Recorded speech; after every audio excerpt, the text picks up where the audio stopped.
Hello friends, study with मैंक की current affair session में आपका स्वागत है। ये current affair SSC, banking, railway, state PCS, CDS, CAPF, NDA और अदर कॉम्पिटिटिव एग्जाम आदि में सहायक होंगे। आज की डेट है 27 जुलाई 2021। तो चलिए आज का करंट अफेयर शुरू करते हैं। आज का पहला प्रश्न है, हाल ही में यूनेस्को ने तेलंगाना के किस मंदिर को विश्व धरोहर में शामिल किया है?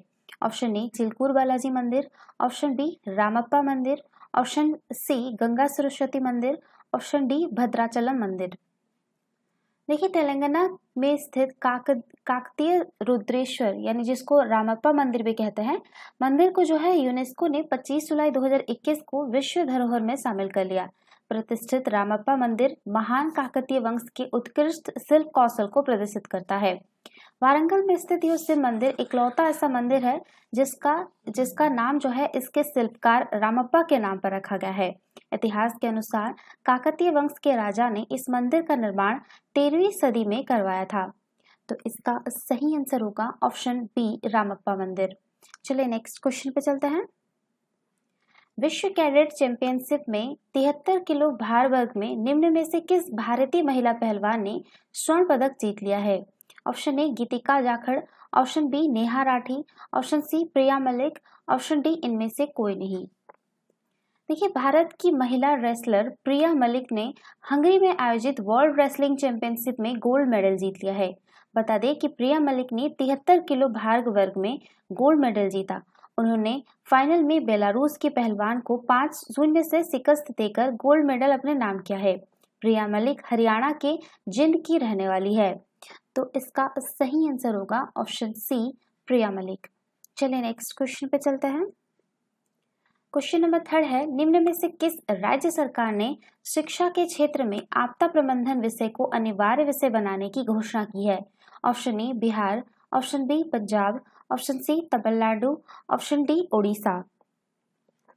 देखिए, उड़ीसा में कॉलेजों में प्रथम वर्ष के दौरान आपदा प्रबंधन पर एक पाठ्यक्रम को अनिवार्य विषय के रूप में पढ़ाया जाएगा। राज्य के उच्च शिक्षा मंत्री अरुण साहू ने इसकी जानकारी दी। उड़ीसा सरकार ने 29 मई को उच्चतर माध्यमिक स्कूलों और कॉलेजों के पाठ्यक्रम में आपदा और महामारी प्रबंधन को शामिल करने का फैसला लिया था, जिसके बाद जो है यह कदम उठाया गया है। तो इसका सही आंसर होगा ऑप्शन डी उड़ीसा। चलिए नेक्स्ट क्वेश्चन पे चलते हैं। क्वेश्चन नंबर 4 है, किस आईआईटी संस्थान ने घुसपैठ पहचान प्रणाली, एंटी ड्रोन टेक्नोलॉजी, साइबर सुरक्षा प्रणाली के लिए साइबर सुरक्षा समाधान खोजने के लिए टेक्नोलॉजी इनोवेशन हब लॉन्च किया? Option A IIT Delhi, option B IIT Kharagpur, option C IIT Patna, option D IIT Kanpur. देखिए, आईआईटी कानपुर ने घुसपैठ पहचान प्रणाली, एंटी ड्रोन टेक्नोलॉजी, साइबर सुरक्षा प्रणाली के लिए साइबर सुरक्षा समाधान खोजने के लिए टेक्नोलॉजी इनोवेशन हब लॉन्च किया। एक कठोर आवेदन प्रक्रिया के बाद 25 अनुसंधान और विकास प्रमुख जांचकर्ताओं और 13 स्टार्टअप का चयन किया गया है। साइबर सुरक्षा में अत्याधुनिक तकनीक आम जनता के साथ साथ उद्योग और सरकार की डिजिटल संपत्तियों की रक्षा करने के लिए आवश्यक है। तो इसका सही आंसर होगा ऑप्शन डी आईआईटी कानपुर। चलिए नेक्स्ट क्वेश्चन पे चलते हैं। किस राज्य में मची राजनीतिक उथल-पुथल के बीच बीएस येदियुरप्पा ने मुख्यमंत्री पद से इस्तीफा देने का घोषणा की है? Option A Tamil Nadu, option B Kerala, option C Karnataka, option D Assam. देखिए, कर्नाटक में मची राजनीतिक उथल पुथल के बीच जो है बीएस येदियुरप्पा ने मुख्यमंत्री पद से इस्तीफा देने का घोषणा किया है। येदियुरप्पा ने कर्नाटक सरकार के 2 साल पूरा होने के मौके पर यह घोषणा किया। बीएस येदियुरप्पा ने कहा कि उन्होंने इस्तीफा देने का फैसला किया है। येदियुरप्पा ने 31 जुलाई 2021 को भाजपा से इस्तीफा दे दिया था। उन्होंने 30 नवंबर 2012 को कर्नाटक जनता पक्ष नाम से अपनी पार्टी बनाई थी। साल 2014 में येदियुरप्पा फिर से भाजपा में शामिल हो गए। तो इसका सही आंसर होगा ऑप्शन सी कर्नाटक। चलिए नेक्स्ट क्वेश्चन पे चलते हैं। क्वेश्चन नंबर 6 है, विश्व मस्तिष्क दिवस निम्न में से किस दिन मनाया जाता है? ऑप्शन ए 22 जुलाई, ऑप्शन बी 15 अप्रैल, ऑप्शन सी 20 मार्च, ऑप्शन डी 22 अगस्त। देखिए, दुनिया भर में मस्तिष्क स्वास्थ्य से संबंधित जागरूकता बढ़ाने के उद्देश्य से प्रतिवर्ष जो है 22 जुलाई को विश्व मस्तिष्क दिवस का आयोजन किया जाता है। यह दिवस 22 जुलाई 1957 को वर्ल्ड फेडरेशन ऑफ न्यूरोलॉजी की स्थापना के उपलक्ष्य में मनाया जाता है। 22 सितंबर 2013 को वर्ल्ड कांग्रेस ऑफ न्यूरोलॉजी की public awareness and advocacy committee ने प्रतिवर्ष जो है आपका 22 जुलाई को विश्व मस्तिष्क दिवस अथवा वर्ल्ड ब्रेन डे के रूप में मनाए जाने का प्रस्ताव रखा था, जिसके पश्चात जो है आपका 22 जुलाई 2014 को पहली बार इस दिवस का आयोजन किया गया था। इस वर्ष विश्व मस्तिष्क दिवस की विषय वस्तु यानी थीम स्टॉप मल्टीपल सेलरोसिस है, जो मल्टीपल सेलरोसिस के बारे में वैश्विक जागरूकता बढ़ाने पर जोर देती है। तो इसका सही आंसर होगा ऑप्शन ए 22 जुलाई। चलिए नेक्स्ट क्वेश्चन पे चलते हैं। क्वेश्चन नंबर 7 है, हाल ही में कौन सा देश आनुवंशिक रूप से संशोधित गोल्डन राइस के वाणिज्यिक उत्पादन को मंजूरी देने वाला दुनिया का पहला देश बन गया है? Option A Malaysia, option B Indonesia, option C Myanmar, option D Philippines. देखिए, हाल ही में फिलीपींस आनुवंशिक रूप से संशोधित गोल्डन राइस के वाणिज्यिक उत्पादन को मंजूरी देने वाला दुनिया का पहला देश बन गया है। विशेषज्ञों का मानना है कि फिलीपींस द्वारा लिया गया निर्णय देश में खाद्य असुरक्षा की चुनौती को संबोधित करेगा और बच्चों में कुपोषण की समस्या को कम करेगा। इसके अलावा विटामिन ए से भरपूर होने के कारण गोल्डन राइस दृष्टिहीनता और कैंसर जैसे रोगों से बचाव करने के लिए भी महत्वपूर्ण हो सकता है।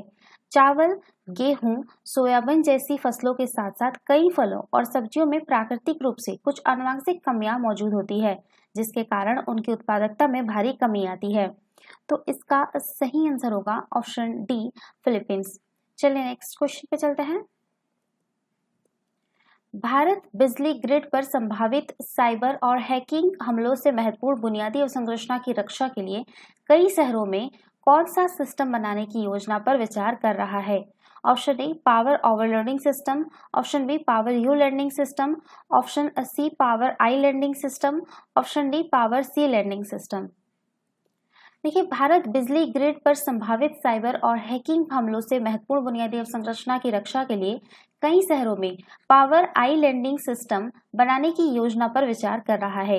बेंगलुरु जिसे भारत की सिलिकॉन वैली के रूप में जाना जाता है, और जामनगर जहां भारत की 2 सबसे बड़ी तेल रिफाइनरियां मौजूद हैं, जैसे महत्वपूर्ण शहरों में पावर आई लैंडिंग सिस्टम की स्थापना की जाएगी।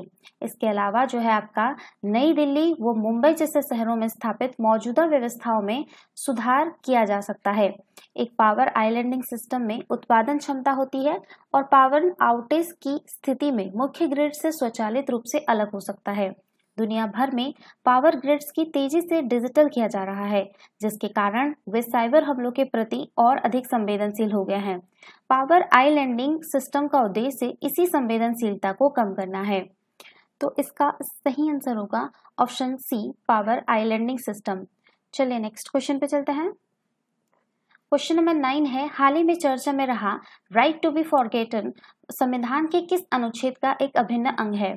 ऑप्शन ए अनुच्छेद 14, ऑप्शन बी अनुच्छेद 19, ऑप्शन सी अनुच्छेद 21, ऑप्शन डी अनुच्छेद 22।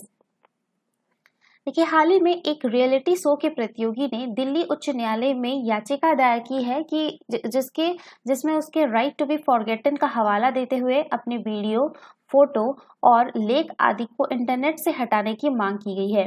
याचिकाकर्ता द्वारा दायर याचिका में यह भी कहा गया है कि राइट टू बी फॉरगेटन यानी निजता के अधिकार के अनुरूप है, जो कि संविधान के अनुच्छेद 21 यानी जीवन का अधिकार का एक अभिन्न अंग है।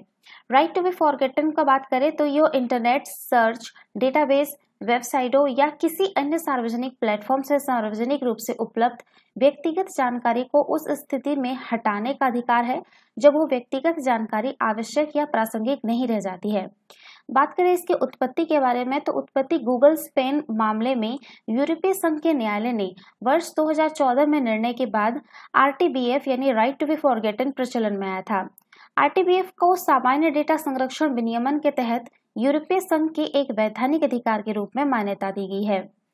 तो इसका जो सही आंसर होगा वो होगा आपका ऑप्शन सी अनुच्छेद 21। चलिए नेक्स्ट क्वेश्चन पे चलते हैं। केंद्रीय रिजर्व पुलिस बल स्थापना दिवस जो है निम्न में से किस दिन मनाया जाता है? ऑप्शन ए 22 जुलाई, ऑप्शन बी 25 जुलाई, ऑप्शन सी 27 जुलाई, ऑप्शन डी 30 जुलाई। देखिए, केंद्रीय रिजर्व पुलिस बल स्थापना दिवस जो है वो आपका प्रत्येक वर्ष 27 जुलाई को मनाया जाता है। सीआरपीएफ जो है वो मूलतः क्राउन रिप्रेजेंटेटिव पुलिस के नाम से 27 जुलाई 1939 को नीमच मध्य प्रदेश में मध्य बटालियन के साथ स्थापित किया गया था। स्वतंत्रता के बाद क्राउन रिप्रेजेंटेटिव पुलिस को सीआरपीएफ बल में परिवर्तित कर दिया गया। इस बल की दूसरी बटालियन आजादी के बाद तुरंत बनी थी और तीसरी बटालियन जो है वो आपका 1956 में बनी थी। सीआरपीएफ आतंकवाद, नक्सलवाद तथा अन्य भयावह हालतों का सामना करता है।